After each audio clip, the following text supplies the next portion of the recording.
Okay. ఈరోజు హుస్నాబాద్ నియోజకవర్గంలో జరిగినటువంటి సిద్దిపేట జిల్లా సమావేశంలో మరి హుస్నాబాద్ వాస్తవ్యులు అన్న మంచి మృదు స్వభావి ఆలోచనపరుడు సర్దార్ సర్వాయి పాపన్న వారసునిగా ముందుకొచ్చి అన్న గీతా కార్మికుల హక్కుల కొరకు, మన బాధల కొరకు, కష్టాల కొరకు, కన్నీళ్ళ కొరకు మీ పోరాటంలో పాలు పంచుకుంటానని చెప్పి కూడా ముందుకు వచ్చి ఈరోజు సిద్దిపేట జిల్లా బాధ్యత తీసుకున్నటువంటి అన్న చిక్కట రవీందర్ గారికి మరి సర్వాయి పాపన్న మోగుదెబ్బ రాష్ట్ర కమిటీ తరఫున కృతజ్ఞతలు తెలియజేస్తా ఉన్నాం.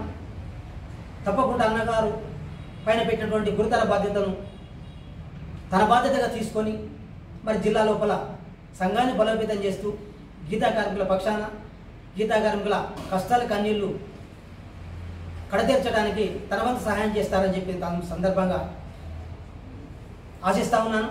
మరి దీనికి తోడు కూడా మరి జిల్లాలో ఉన్నటువంటి నా గౌడ సోదరులు, గీతా కార్మికులు అందరూ కూడా సహకరించి సంఘం సిద్ధాంతానికి, ఆలోచనలకు మరి సర్వాయి పాపన్న పుట్టినటువంటి పురిటిగడ్డ ఈ హుస్నాబాద్ ప్రాంతం.